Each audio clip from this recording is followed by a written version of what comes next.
അടുത്തത് ചാക്കിലെ കൃഷി നമ്മൾ പറയുന്നത് നമ്മൾ തക്കാളി കൃഷി ചെയ്യാണ്. തക്കാളി ചാക്കിൽ എങ്ങനെ നടാം എന്ന് നോക്കാം. അപ്പോൾ ഈ മണ്ണൊക്കെ ഞാൻ ചാണകപ്പൊടി, ചകിരിച്ചോറ്, പിന്നെ കുമ്മായം ഒക്കെ ഇട്ട് മിക്സ് ചെയ്ത് 2-3 മാസമായ മണ്ണാണ്. അപ്പോൾ ആ മണ്ണിലാണ് നമ്മൾ നടാൻ പോകുന്നത്. അപ്പോൾ ആദ്യം ഇതുപോലെ തന്നെ നമ്മൾ ചാക്കിൽ ചപ്പ് നിറച്ചു. പച്ചിലുള്ളവർക്ക് പച്ചില നിറയ്ക്കാം ചെയ്യാം. ഈ മണ്ണ് ചാക്കിലേക്ക് ഇങ്ങനെ നിറയ്ക്കുക. ചെടി വയ്ക്കാനുള്ള മണ്ണ് തക്കാളിച്ചെടി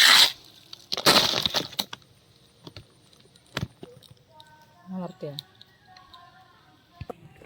അപ്പോൾ നമ്മൾ ഇത് നിറച്ച് കഴിഞ്ഞു കേട്ടോ. എന്ത് മണ്ണ് ചാക്കിൽ നിറച്ചു. ഇനി തക്കാളി തൈ പറിച്ചിട്ട് വയ്ക്കുകയാണ്. അന്ന് കിട്ടിയ തക്കാളി തൈ നട്ടിട്ടുണ്ടായിരുന്നില്ല, നല്ല മഴയില്ലായിരുന്നു. നമ്മൾ 2 തക്കാളി തൈ എടുത്ത് കൂട്ടി വെച്ച് ഇപ്പം നല്ല ബലമായിട്ടോ തക്കാളി തൈ.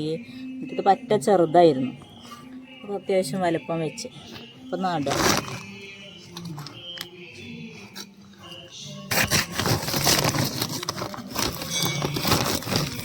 നല്ല നീളമുള്ള തൈകളാണെങ്കിൽ നല്ല താത്തി നടാം കേട്ടോ.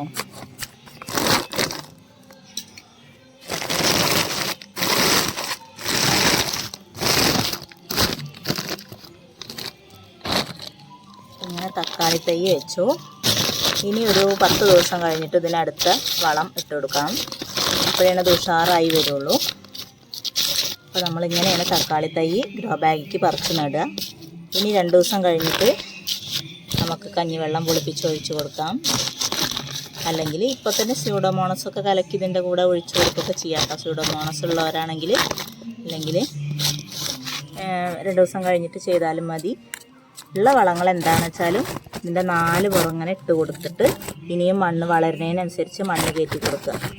അങ്ങനെ വളർത്തിയാൽ മതി. അപ്പോൾ മണ്ണ് നിറഞ്ഞു വരുമ്പോൾ നമ്മൾ ഈ ചാക്ക് ഇങ്ങനെ നോർത്തി കൊടുത്തു കഴിഞ്ഞാൽ നല്ല തക്കാളി തൈ വളർന്ന് നല്ല കായ്ഫലം തരുന്നതായിരിക്കും. ഓക്കെ, അപ്പോൾ എല്ലാവരും എൻ്റെ ചാനൽ ആദ്യമായിട്ടാണ് കാണുന്നതെങ്കിൽ ലൈക്ക് ചെയ്യണം, ഷെയർ ചെയ്യണം, സബ്സ്ക്രൈബ് ചെയ്യണം. Thank you.